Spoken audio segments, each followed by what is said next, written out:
Hi everyone, welcome to another grey, miserable, cloudy, wet, dull day in Carlisle. I'm sorry, I am going to stop complaining about the weather in my videos. But in my last video, I did complain about the weather and said how, because it had been so bad lately, how it had been stopping me from getting out and taking photos. Despite the fact that I've also said this year that I want to be getting out all the time and taking photos and practicing as much as I can. And I've been thinking about that lately. And I've also been thinking about how I haven't been doing a lot of street photography lately. And I don't want to completely stop doing street photography. I want to be doing that as well. I've been thinking about travel photography. I've been focusing a lot on landscape photography at the moment. Obviously, I'm very close to the Lake District. And what I like about travel photography is it incorporates landscape photography and street photography and cityscapes and all of that that I enjoy. So basically, I've been thinking, and yeah, I want to start doing a lot more street photography again. I've kind of been sacrificing it a bit lately to focus on landscape, mainly because I thought that was the path for me to go down. I thought stay sort of narrow-minded to landscapes and focus on that and try and build a career around that. But I don't just want to do landscapes. I want to do more travel, because what I want to do, I was thinking about this last night, what I really want to do is I want to tell stories through my photography. I don't just want to go to a national park or a tourist attraction or somewhere on vacation and just take one beautiful image of the place. I want to be telling stories, and I want to create like a range of images that really create and give a feel for that place. Similar to what I'd done when I was in Huacachina in Peru. I took a range of different images and put them all together. It kind of tells the story of the place, and it gives you an idea and a feeling for Huacachina. And I want to be doing a lot more of that. I think telling stories through photography is so important. It's certainly very important to me. So for both that reason and the reason that it's not so dependent on the weather, and because it's getting me out taking photos, practicing every day, I'm going to be doing a lot more street photography again. And I'm basically going to challenge myself to get out and take photos every day. Because with street photography, you can easily just go out for a walk with your camera and take photos. It doesn't matter what the weather's doing, you can always go out and take photos in street photography regardless. Now, I'm not going to take photos for the sake of taking photos. If I go out for a walk and nothing happens, then I won't take a photo. But I'm really going to make the effort I'm going to push myself, challenge myself to go out every day with my camera. So yeah, as I've said, it's another cloudy, overcast day, showery weather. But I'm going to go out into Carlisle now, into the town centre, and do a bit of street photography. But before I do that, I have just bought a new strap for my camera, which I thought I would share with you, because it might interest some of you. This is the Peak Design cuff. I think it's the cuff. Yeah, the Peak Design cuff. It's a wristband, a wrist strap. I don't like neck straps. I like having my camera sort of on my wrist all the time. And when you have it around your neck, I find when you're walking, it just sort of whacks against your chest like that. And yeah, I far prefer wrist straps. And for street photography as well, wrist straps are perfect.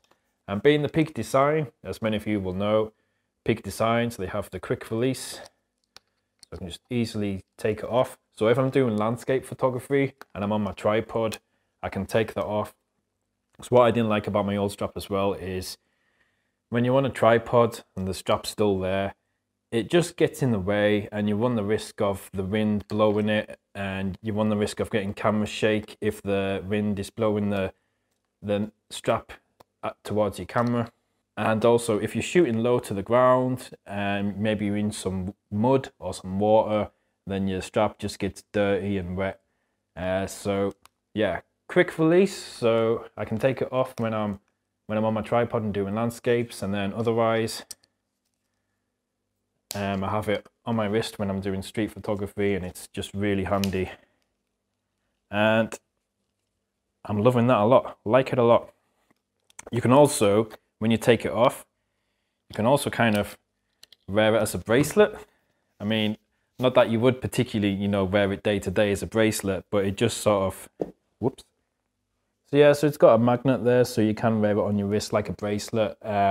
Obviously not as a fashion thing, but then it is just there handy, so you're not losing it as well. But to be honest, I'll probably just put it in my bag when I'm not using it. But yeah, I just thought I'd share that with you. But now I'm gonna go out and take some photos.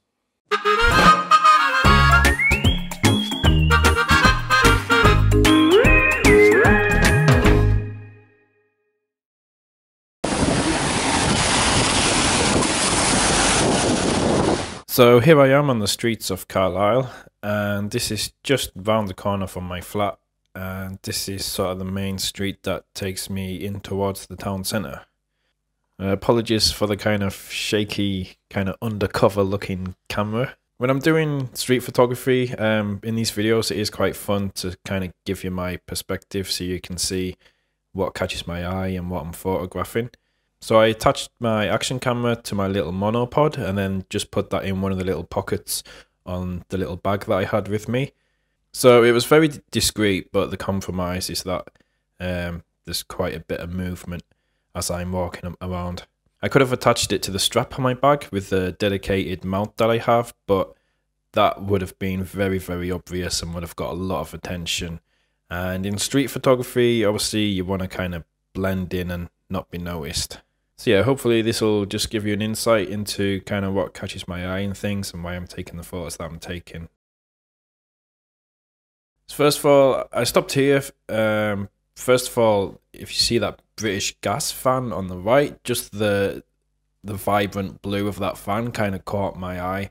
And then that's kind of contrasted with this sort of derelict space on the left. And I actually found that like the colours and the textures kind of interesting in that sort of wasteland space as well, and that scaffolding. I don't know what it is, but I've passed a few of these sort of derelict spaces around town, and they always kind of catch my eye, and I always want to photograph them. It's strange, but I kind of sort of, it's a wasteland space, but I sort of like see the beauty in it. You've got all this kind of greens and browns, and there's bits of blue there, and there's actually quite a lot of colour there. And you know, as I've said before, I'm all about colour in my photography, so I do kind of like to try and capture that colour and capture that beauty in what is otherwise kind of like seen as a bit of an eyesore to everyone. So yeah, it was this very vibrant coloured British gas fan that caught my eye, as well as kind of this sort of wasteland space which I saw a lot of colour in as well. So all that was kind of missing really was some sort of, I like to have some sort of human element in my street photography, and without it, this big space in the middle of the frame would have just looked very uninteresting. So I stood here for quite some time and just waited for people to pass. So first this woman walked past and had to like move her umbrella to get past me. But yeah, the first one, she's too close, and then yeah, didn't kind of stand quite where I would have liked her. And then yeah, it's just a case of waiting and just hope that someone interesting with the right kind of colours, I suppose, walks past and kind of stands where you want them to. Obviously you've no control over any of this, so street photography is kind of fun once you get into it, because it's kind of like hunting. Yeah, just you see a scene and then you stand and wait and just hope that, you know, someone walks into that just to make the photo for you. But anyway, I stood there for a while, and then yeah, it wasn't really happening, so I decided to move on. And then talking about wanting to tell stories in my photography and, you know, tell the story of a place, I noticed these two cigarette butts on top of this bin here. And I just thought, firstly, it makes quite a nice detail shot, rather than, you know, taking wide shots all the time of an entire scene. It's nice to get some closer detail shots as well. And when I saw this, to me, this kind of tells the story of this particular street. Just before I got here, I don't know if you noticed, but there's actually a bingo hall on the left. And often when you're walking down this street, on an evening in particular, this street is just full of people standing outside the bingo hall smoking. When they all get a break from their bingo, they all go out and outside and smoke, and you can barely walk down this pavement for all the people standing here and smoking. So when I saw these two cigarette butts here, to me that kind of sort of told a little story of this particular street, so I quite liked that. Then moving on from there, waiting to cross this street, and I turned to my left and saw this girl here sat with her dog, so I just very quickly took a little snap of her, and I quite like the way she kind of noticed me and then gave me a little look, which actually, you know, works pretty well in the photo, I think. And the dog just sort of sitting there kind of proudly. This crossing here, so obviously this is one of the main streets, so every time I walk into town, I find myself rating at these traffic lights. I never ever seem to time it right. Every time I get to this crossing when I'm walking into town, which is very often, yeah, I always sort of time it where it's just changed to the red man, and you end up standing here for quite a long time. And I'm not saying I'm impatient or anything, but yeah, I get so fed up of standing at this crossing all the time. So I took a couple of photos here as people were waiting to cross, and along with the roadworks here that have been going on for far too long now, these photos kind of sum up certainly my feeling towards this crossing anyway. Just waiting for traffic, the ongoing roadworks, and it's just kind of fun trying to create like interesting images from something so everyday and mundane. And you know, it's a challenge to try and create what people would view as an interesting image from that. And finally we cross the road, and I'll move it along, but as I'm walking, getting closer to town now, these two, I guess it was mother and son, I'm guessing, but you know, one had a blue coat on, and the son has a very bright kind of orangey red coat on. Again, all about colour, so things like that catch my eye, so I wanted to capture that. I took a lot of shots, and it was just about which one worked. And once I got to this bridge, suddenly the scene became a bit more interesting, because the bridge on the left has a bit of colour as well, and I like the lights on top of the bridge. You know, they're a bit kind of interesting, they look quite nice. So I took a few photos as I was walking along the bridge, and quite like a couple of those. I think the colours work quite nicely.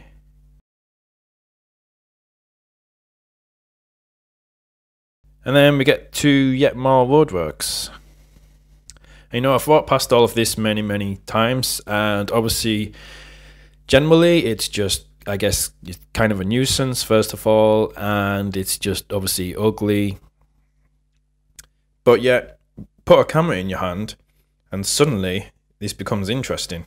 First of all, there's just the colours again. Obviously these are quite bright colours, and the way they've fallen over kind of acts as a leading line and draws you in, I guess, towards Tesco. But yeah, it kind of leads you into the photo, and yeah, that actually works quite nicely. So this is what I like about street photography. I mean, you walk past things like this every day and not pay attention to it, or it's something, you know, that you might see as a bit of an eyesore or a bit of a nuisance. But suddenly, when you've got a camera in your hand, it becomes interesting, and you start to notice things that you've never noticed before. Just little things like the colours, and like I say, the way things are placed and patterns and things like that. So yeah, that's one of the things that I really love about street photography. Just noticing and appreciating all these little things in everyday life. And walking through the centre of town, not a lot actually happened. I was walking along here. Okay, then if we move it on a bit more, then walk down this alley here, and then suddenly noticed the different coloured tiles here, or paving slabs. And I just noticed the pattern and the different colours, and that caught my eye. And I waited here for a long time, waiting for people to pass. So again, like I say, I like to have some sort of human element in my photo. even if that had just been, you know, someone's feet as they're walking past. So I waited and waited, but yeah, no one was walking down this alley at all. So I took a couple of photos just of the pattern anyway. And again, this is what I'm talking about with street photography. I've walked down this alley plenty of times in the past and just not even paid attention to this pattern and these colours. But put a camera in my hand and suddenly I notice all this and all of this becomes interesting.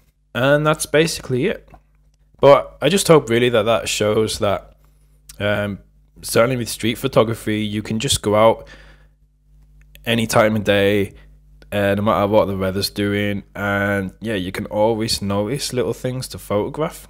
And you might think, well, there's nothing interesting around me to photograph, there's nothing particularly beautiful, but if you're doing street photography, you just go out with your camera and you notice all these little things, and suddenly you can be inspired just by, you know, really everyday things, whether it's just, as I've shown, little bits of colour or certain patterns or shape or the way people are interacting, just anything really.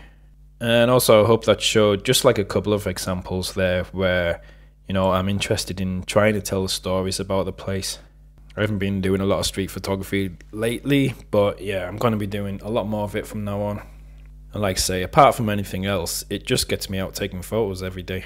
So I hope you found that interesting, and as always, thank you very much for watching, and hopefully I'll see you again soon. Bye.